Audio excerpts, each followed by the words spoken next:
Hello. I got a good one for you today. This one will be the game. This is the first game of the second day. I think I went 4-3. So, I mean, 4-3 isn't great, but it isn't bad either.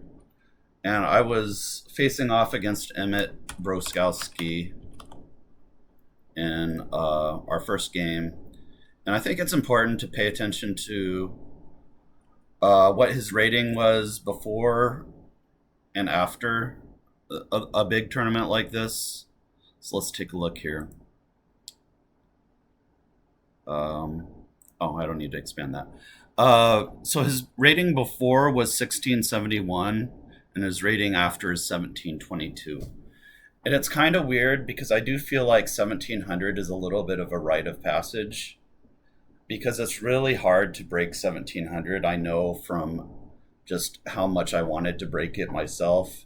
And it's even harder to break 1800. I haven't yet broken 1800, but um, he has the kind of brain that he's definitely going to be breaking 1800 soon.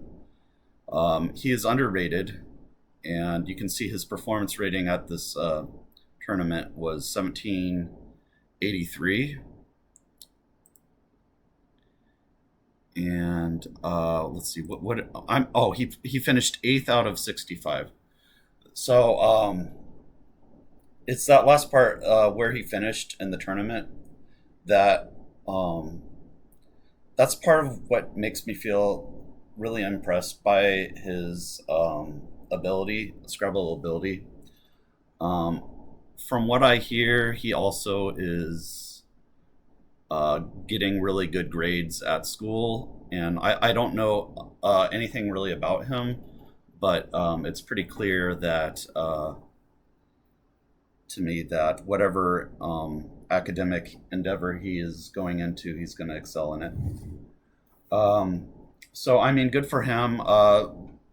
What it was like to face off against him across the board. He was very friendly, and I mean his brother's even more friendly. Uh, I want to make sure that part's clear. Um, I never actually played his brother over the board either. His brother is also a Scrabble player, Gideon.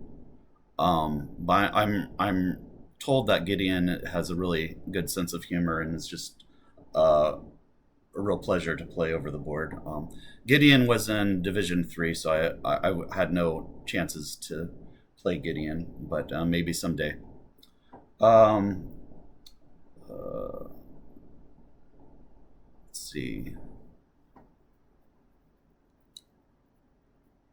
Give me a moment. Get my brain working again. I'm just trying to make sure I don't say anything that will cause me to need to reshoot this video. Um, because there was one other thing I wanted to say. Oh, the last thing I wanted to say before we jump into the game was I got the impression that because a lot of people like when they play me, I'm kind of like awkward because of my autism. You know, I'm getting older now. I'm over in my 40s. So I feel like a lot of the young players, when they play somebody that's a lot older than them, they don't really have the kind of maturity and respect playing the older players.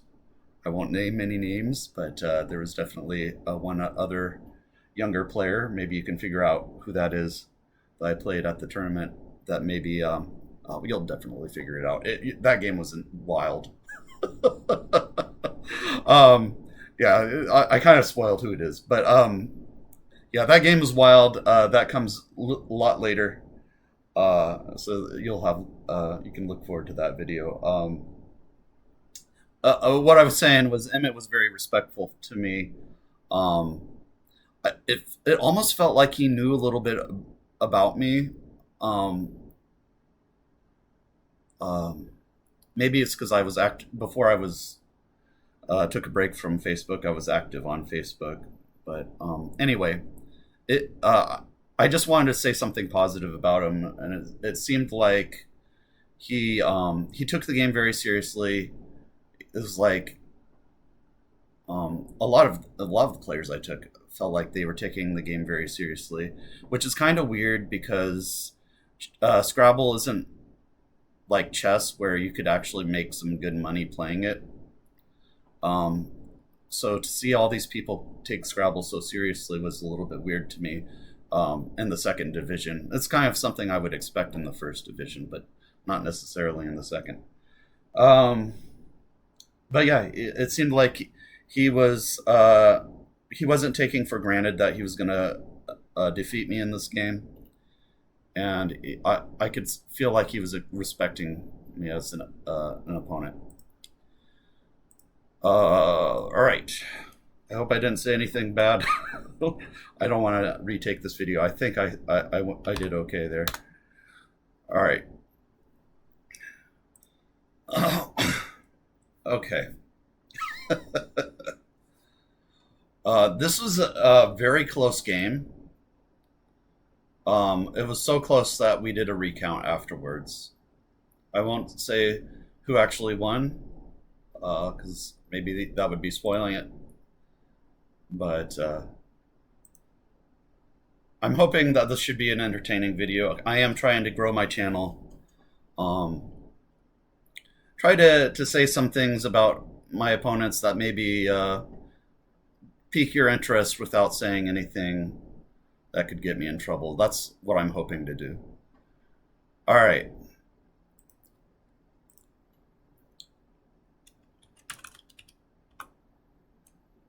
I'll just put Emmet. I don't think there's too many Emmets out there in the world. I think there's a football player named Emmet. That's all I can think of. Um, Actually, Emmet goes second. I exchanged my first racket, but technically I was first.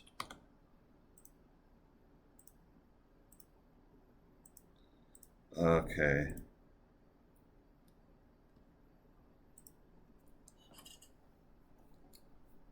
Actually drew the blank. I was quite happy to see the blank, but other than the blank, it was kind of a clunky rack with a U and like 5 vowels. So I was like, okay, well I can get rid of the F. I decided to keep A and E. This is probably the wrong choice. It's probably better to just keep blank A or blank E. Probably, I think this is one worth. Um, oh, by the way, in my last video, I was kind of ranting a little bit about how the top players kind of just take Makondo's like analysis as like um, at face value and not really questioning the whether or not Makondo's best moves are really best or not. I'm gonna do more questioning of Makondo. Um, I've always, I guess maybe that's part of being autistic is questioning authority, but that's always been something that I've questioned a lot of authority in my lifetime, and I have no intention of stopping. So let's bring up Makondo. I mean, I do encourage all of you to use Makondo, but it is time consuming, and so I'm planning on only using it in these videos sparingly, so that these videos don't become too long. This one was a particularly interesting game against a particularly interesting individual, so this is going to be a little bit of a longer video. So I hope you guys will enjoy it. So yeah, let's take a look here.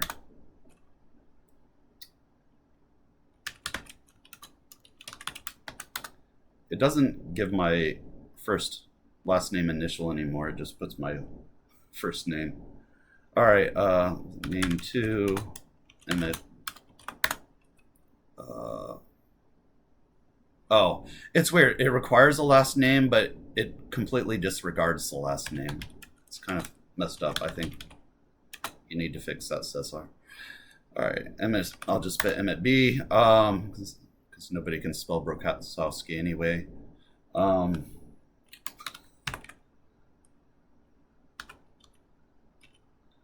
I'll set my rack. This is one I want to sim, just because I actually find the opening plays of the game to be more interesting than the end game. A lot of the top players are like obsessed with end games. I'm more obsessed with like the opening.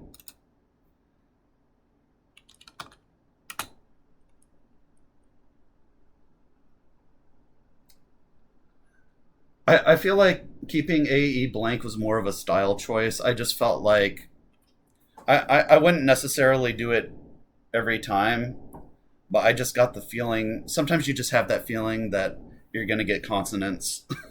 I had the feeling that I was going to draw consonants. The feeling ended up being completely wrong, but that was the feeling I got. Um, so yeah, probably keeping two vowels with the blank is a bad idea, especially after you'll see what happens in this game. Let's see here.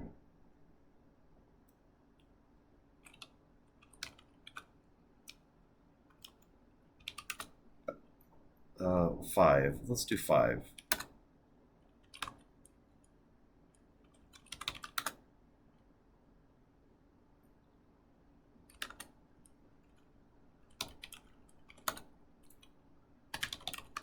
I'm not yet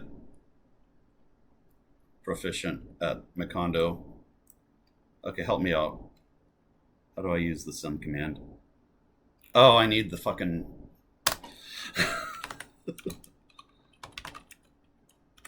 We'll do 5 plies. Oh, fuck, I need... Alright. Let's generate 30. Okay.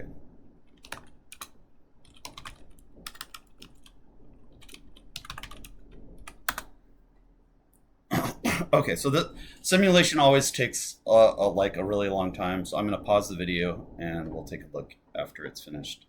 When you do a 5-ply sim on Macondo, it's good to try to get at least. I asked ChatGPT about how many iterations I should wait for, and ChatGPT 5 said it's 10,000 iterations that you should wait for when you do a 5-ply sim. I think for most cases, 5-ply sim is like the number of plies that you should use. There are going to be cases where you want to use more plies, but it's going to take a lot longer because you need more iterations in that case. I've also been reading Matthew O'Connor's like free book. I guess he's calling it a book. I don't know exactly where you can find it, but it's gotten longer since he first released it on Google's. There's a lot of good stuff in there.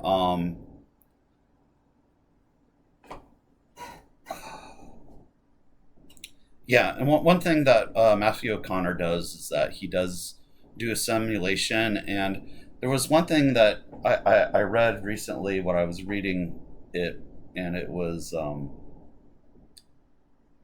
that in some situations, it was the part in his book about recursion. He's saying that in some situations, there are like positional, like especially on closed boards, there's positional things that aren't going to show up in a simulation unless you do like 6 to 8 plies, and then the true correct move will show up if you do 6 to 8 plies. So it's interesting. In closed boards, you actually need to do more plies than you might need in an open board, because a lot of times, and Matthew O'Connor talks about it in his books, like if you're up like 50 points in a closed board position and you can see a way for your opponent to like set up a S hook, it's often, even if you're leaving like 5 terrible tiles, it's often best to just preempt that by blocking. There was like a position where he played Bob, and then like since Bob didn't take any front hooks, it completely sealed off the position, and with a 50-point lead, that kind of made his win a lot more solid. All right, I'm gonna pause it. Okay, so we're at 10,000 iterations. Let's stop the sim. It's interesting that EAU in two different spots. So that's 8F and 8H are actually better than a lot of exchanges. So keeping, yeah, that was kind of the expectation, was that E blank was going to be the best. I sometimes get nervous about keeping E blank in an exchange on the first move just because there's 12 E's. And like having two E's is not better than having one E. I'll just show you this. So E blank is 29. Okay, blank A is 27.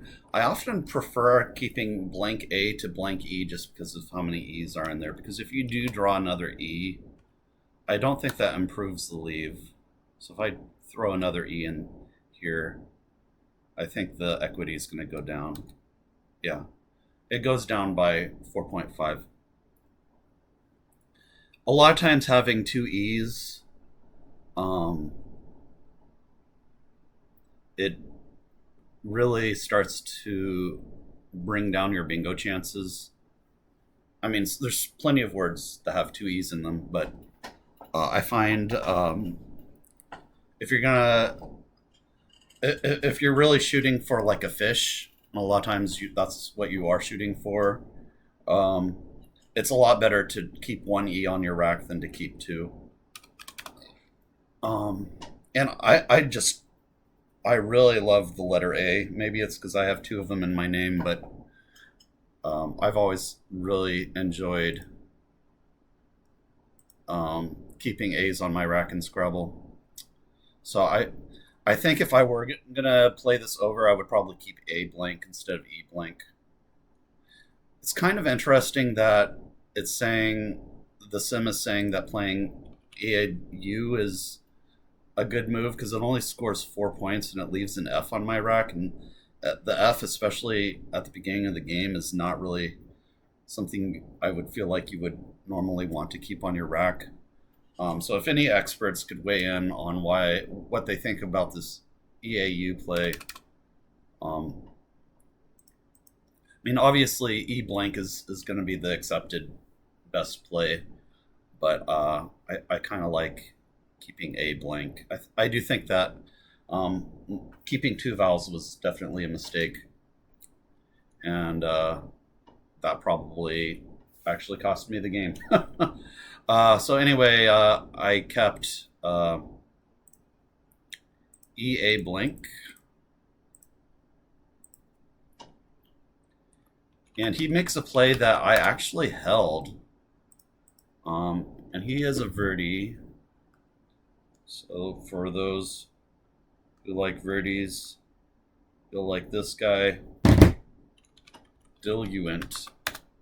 Like opening verticals doesn't bother me. It just, I prefer horizontal. I held this play for a while because it kind of messed with my head. It's like, oh, this is so high probability, but why does it look wrong? Eventually, I didn't challenge it though. And part of the reason I wanted to challenge it because I drew such a shitty tiles, EIOY. So like keeping the two vowels completely backfired on me.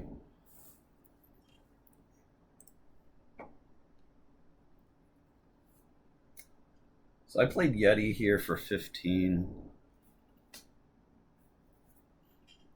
It keeps a lot of vowels.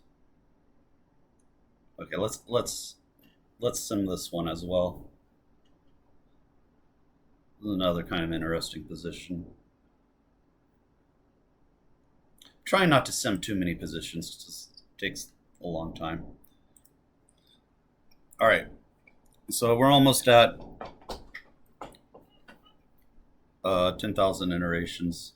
Probably I can stop it a little bit sooner than 10,000. This isn't the most interesting position anyway. So I looked up what a diluent is. It's a diluting substance. So it's probably more common of a word than I thought it was. All right. Let's stop it. So IE was the play. Score 16 points. Where's that play? Okay. So right here. Yeah, I agree. That's the best one. I probably could have just figured that out by just clicking this one rather than doing a sim. Oh, and actually, no, it's saying the IE here is better, which is obviously not true. Oh, maybe not obviously. It's also saying this is better. So it actually doesn't come up with the best move until move 3. So yeah, I'm glad I did this sim. Yeah, I agree. This looks best.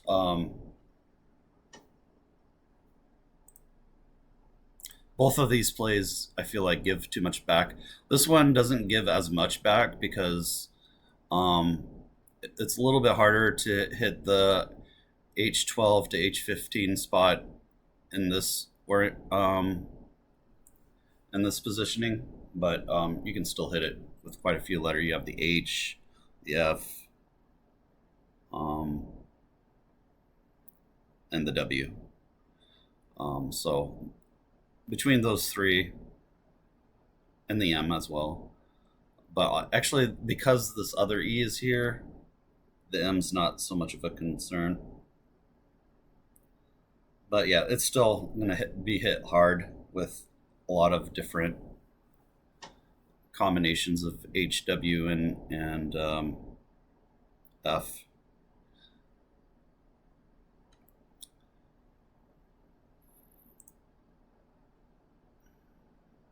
And my play actually was the 5th choice. So my play wasn't completely terrible. Yeah, I like Yeti because it gets rid of the eye. I don't know what it is about the eye, but it seems like at the beginning of the game, the eyes are just like magnetically attracted to my rack or just people's racks in general. I had a woman tell me that she was the queen of eye before. It's so hard to get like deal with multiple eyes on your rack, and it's just uncanny how many times you'll get like 3 eyes on your rack. Okay. Yeah, I'm not sure how findable this move is. I mean, it should be kind of findable because OI blank seems to be a pretty good leave. And I would think, oh yeah, OI blank is a good leave. I mean, AI blank is a better leave than OI blank, but there's no way to keep AI blank, or there's no way to actually make a play and not exchange and keep either AI or AE. AE is probably the one that I really would want, but there's just no plays I can make that keep AE. Like all these plays are like IE. I should have probably thought a little bit longer. I think I would have found this move of IE here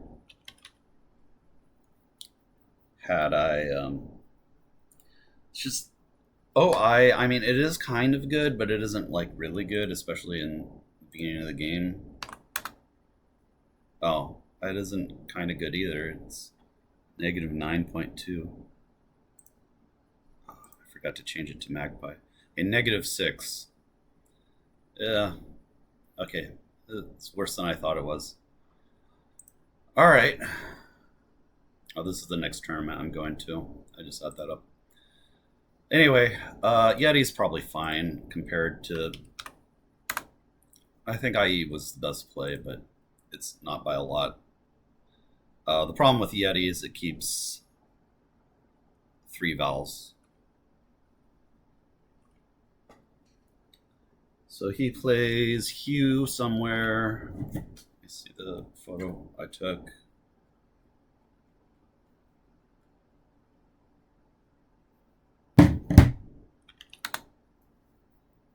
28, that's a good score. So he had both the H and the W, so if I had played IE here, that would have been a disaster most likely, because he would have played WH something from H12 to H15.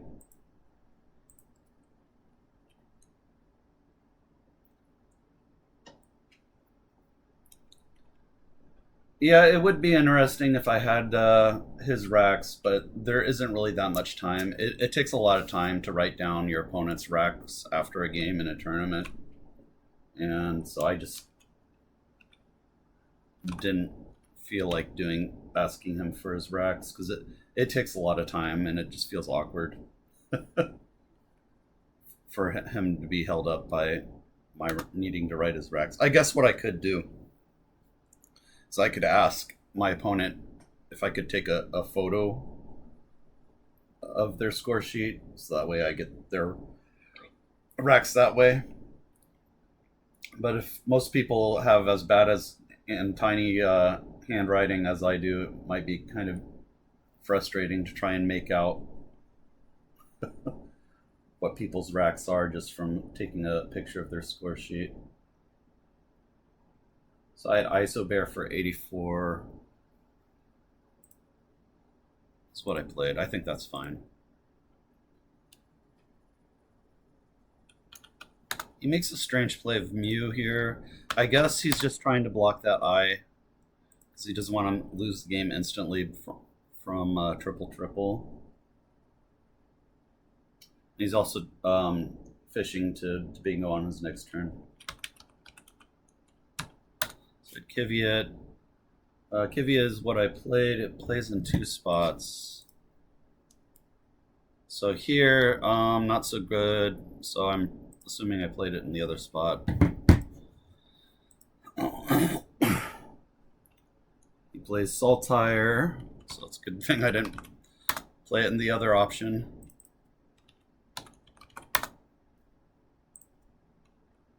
So yeah, it was very high probability he had an S on that rack.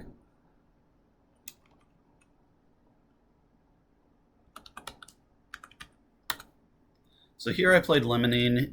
He did hold the play. I was hoping he would challenge, but then eventually, and this is what I'm talking about. Some of these younger players, their word knowledge isn't so great, and they also a lot of the younger players seem to have like overinflated egos as well. And so that because of the mixture of those two things, like having, not having the years to accumulate all the words they need to learn yet, and also just having that overinflated ego, I think that's combines to make it so that younger players are often more inclined to just challenge words that they don't know. I'm not sure if he knew Lemonine or not. It just took him a little bit longer to remember whether he'd seen the word or not. But anyway, he held the play but didn't challenge. I really wish he had challenged us, because I probably would have won the game had he had challenged. I couldn't tell you what Lemonine is, so it sounds like a chemical with that ENE. Yeah, okay. So that doesn't really tell you a whole lot. But it's some sort of chemical, in case you're wondering what it is. That scores me 77. Yeah, game's not over. He makes a really strong play of How for 41. So really high scoring play for a 3-letter. Yeah, he's really getting the H's and the W's this game. I had to slow down here because not a great rack. I didn't see this play of Gepik. Let's see what that means. I've seen the word, but I don't know what it means. 100th part of a manat. What's a manat? Okay, so it's a monetary unit. It's a Gepik. I just played kept here for 20. I don't see it on the top moves here. It's not even in any of the top moves. Just make sure I know where I played it. I think I played it on L2.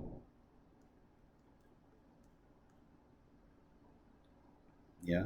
I mean, Kep doesn't look bad to me. Oh, this is a really nice play. If I would have seen this, I would have played it immediately.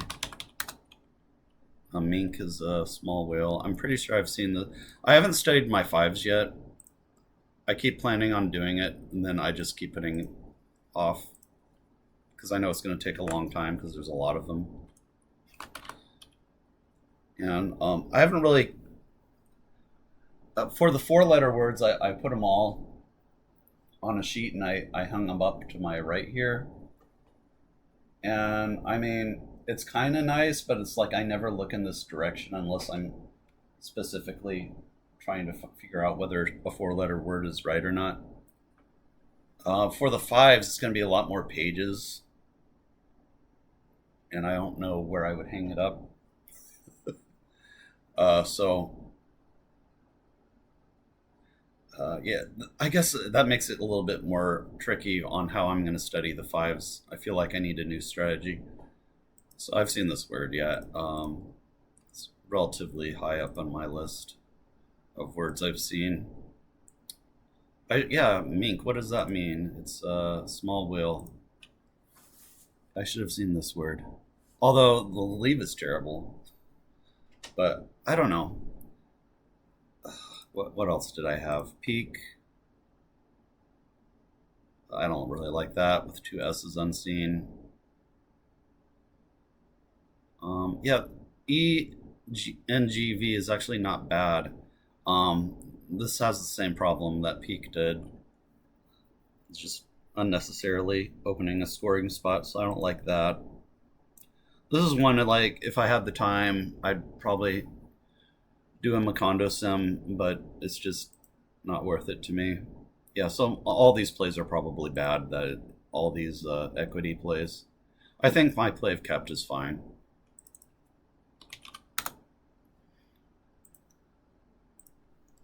Mink would have been a nice play, but it wouldn't have been that great either because of how horrible the lead was.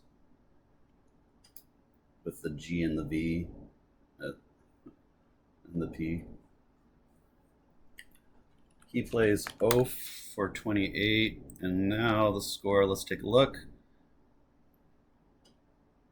Actually, he had, we found this in the miscount, but he originally scored this as 27. When we recounted the game, we corrected it. It's actually 28.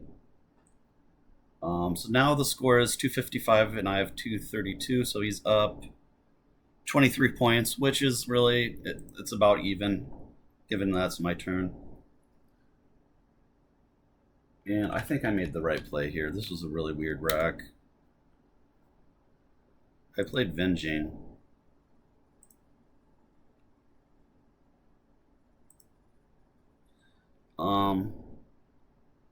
Yeah, I think Venging is better than Evening. Let's look at this one.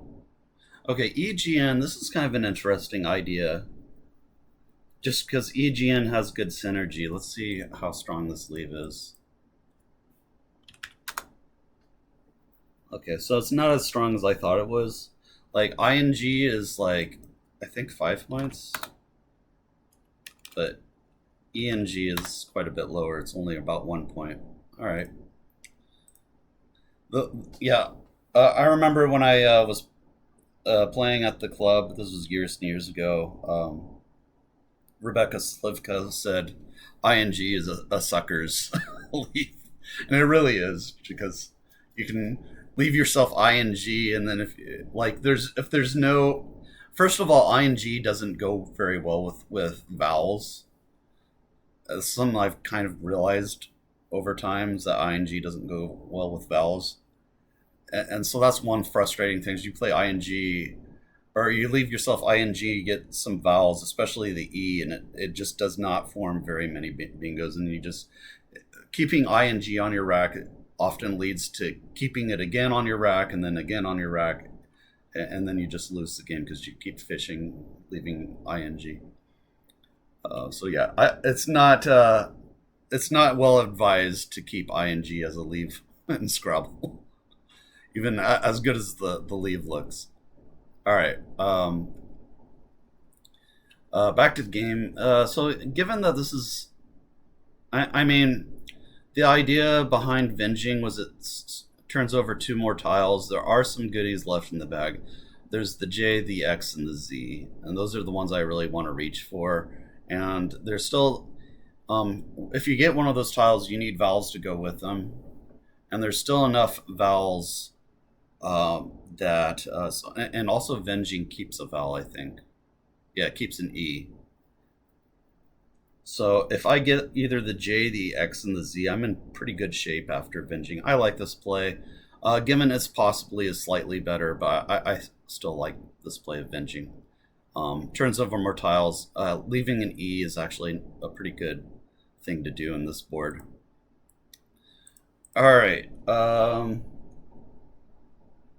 He plays Fox.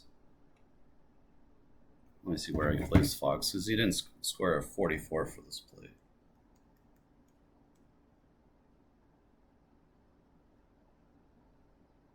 So he did have all those letters in the letter Fox. So apparently he had a spot where he could have played it for 44. Okay, down there. I wonder if he realized after the game that he could have scored 13 more points. I mean, this has to be better, right? Scoring 13 more points. I mean, it does. Maybe he didn't play it because he was worried about the boxy hook, but it's really not. It's hard to hit a 5-letter word that starts with Y. There aren't that many of them, so I don't think it's as dangerous as he may have thought it was. If that was why he didn't play Fox down there, it's kind of weird. Emmet, if you're watching this video, maybe you could tell me what you were thinking there. He plays Fox there anyway for 31. And let's see. I think he was starting to feel confident that in his winning chances, and he was just super concerned about whether I had the Y or not. I vaguely remember him saying like maybe he was concerned about having the Y. I don't generally. I do stay after the game because I like to try to be a little bit social, but I'm often not really that concerned with like spending a lot of time reviewing the game after a game with my opponent. If it's a tournament game, I'm often gonna like review it on my YouTube channel, like I am here. So that's one reason I'm not really that concerned. And like, it's hard to without having like a computer assistant.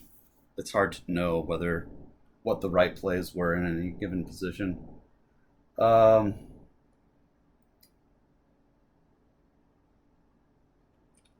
I did my gambit of playing off more tiles paid off because I drew the Z.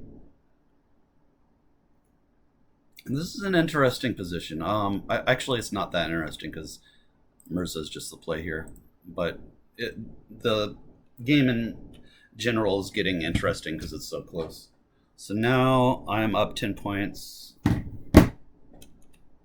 And he plays Parvo somewhere.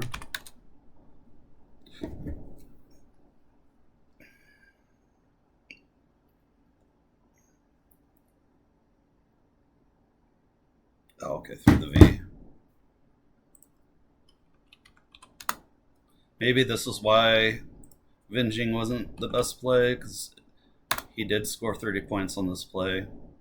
I'm not sure what his next best play would have been had that V not been there. But anyway, borates for 78. But I had it for 89. So I played borates here, but I had it no, this is boaters. So that's not board. Okay, so maybe that's why I didn't play boaters, because I didn't know for sure if it was a word or not. That was probably it. And a lot of times in like tournaments I've spent like over $2,000 to be in. You can get okay. I actually have not seen this word before. Get a bit nervous. You don't want to like blow the entire game by playing a phony.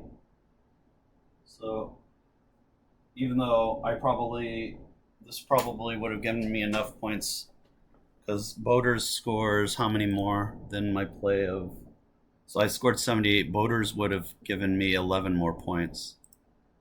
Oh, and it's one of those where it's a ton of overlaps.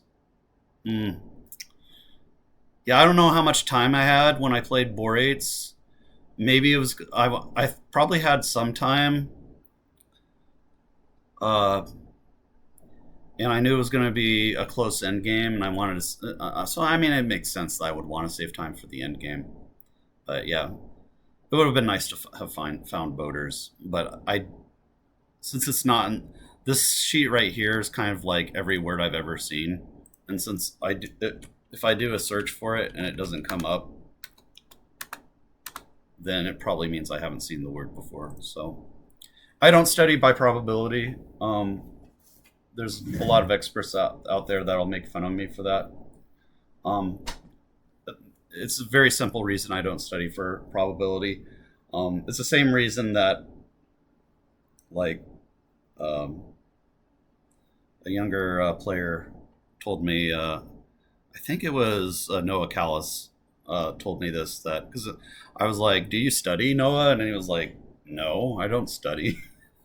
Like studying is really kind of it's a grind. Like, and so I try to make studying to be a pleasurable and enjoyable thing. And just studying by like high probs, I feel like it would be very monotonous to study high probability words. Maybe someday I'll do it, but I haven't done it yet. Borates is the play, though.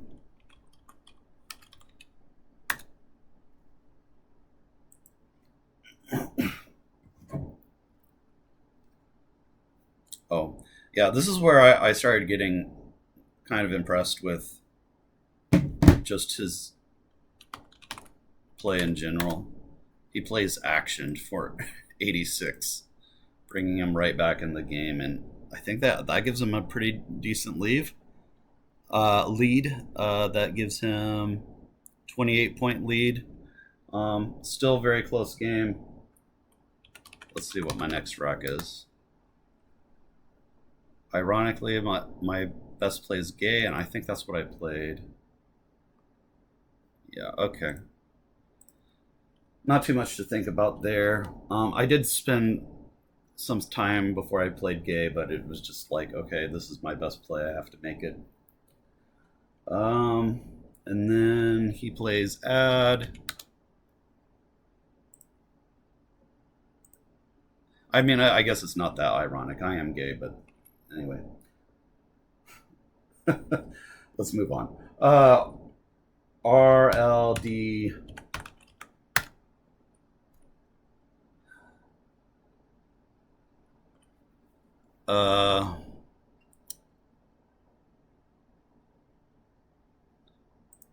Jen is, I guess the D is silent. Is that what I played here? No, I played Jarls for 24. Okay, so the problem with Jen is it keeps. Okay, so I'm likely to get a vowel, but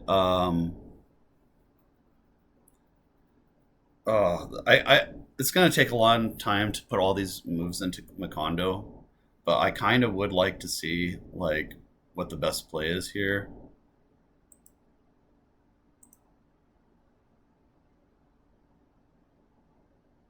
Oh, it's gonna take so long. All right, 44 minutes. I'm gonna pause. Okay, guys. Here's Macondo. I realized that I should be using the peg command since it's a one in the bag endgame. So this is the options I'm giving it. Endgame plays 6. Skip tiebreaker.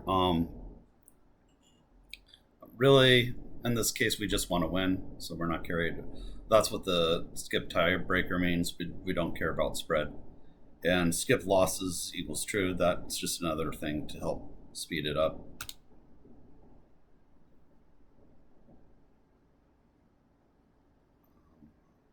Yeah, I'm not sure what's going on here.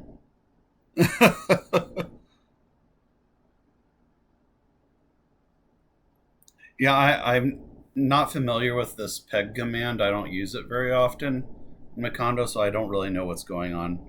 It says skip handled 600 plays. Now it's doing something else. Process 649 possible side to move plays. I don't know what that means.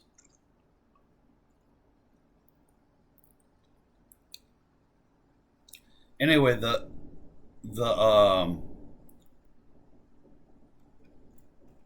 sim, because I did do a sim. The sim said I should play a J10 solid, so let's take a look at that play while we're waiting here. So J10 is here. So that scores 22. So if I played solid,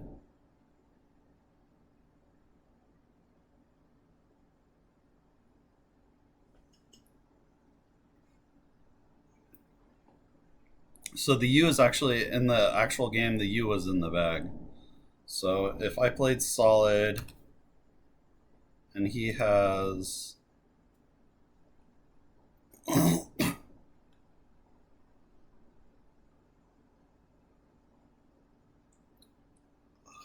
what would that leave me if I played solid?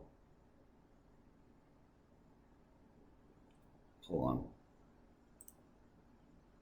So he has, let me write down, I was getting confused. So he has A, C, E, E, I, O, R as his rec. So if I play solid here, which I think this is a findable play, I could have found it. Leaving the J on your rack feels a little bit dangerous, but maybe it's not as dangerous as it first seems. So solid scores a solid 22 points, and he has this rack. So he would have played actor, which is actually what he played in the game. And then I'd have Jut for fucking. Oh yeah, we talked about this after the game. Yeah, um, yeah. So that's why I needed to keep the J on my rack. Oh, I'm such an idiot. I should have just kept the. This would have been made the yeah, solid is. I needed to keep the J. Whatever I did, I needed to keep the J. All right. Hopefully Macondo's finished. This was completely winnable end game. How do I stop this pre-end game thing?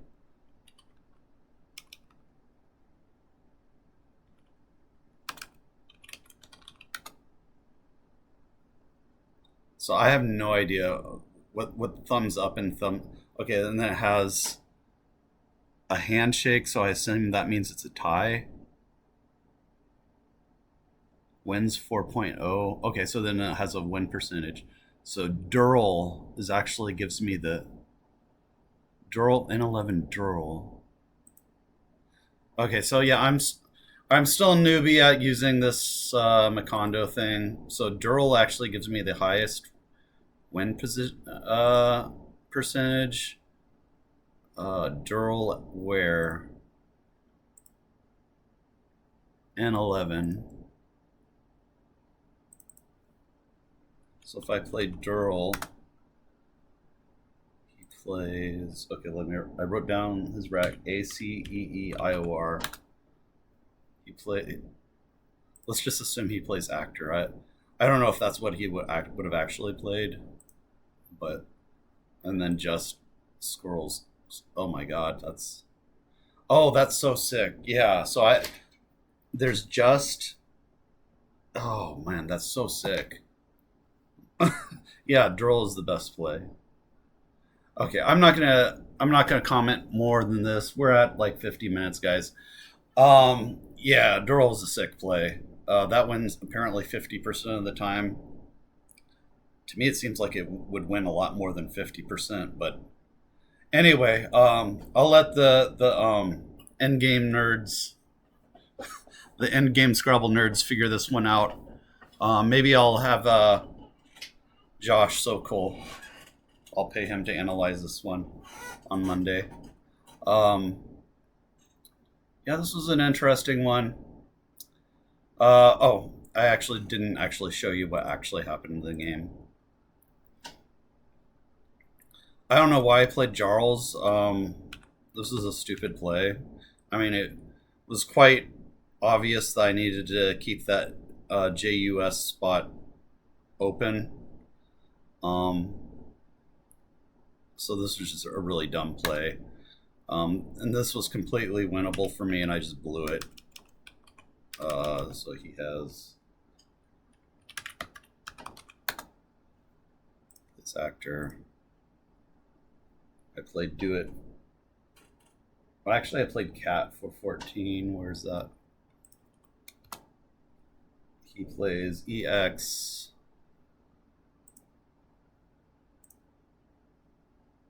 And I played Do I for 14. So I lost by, after the recount, I lost by 5 points. Oh no, 6 points. So after the recount, I lost by 6 points, 460 to 466.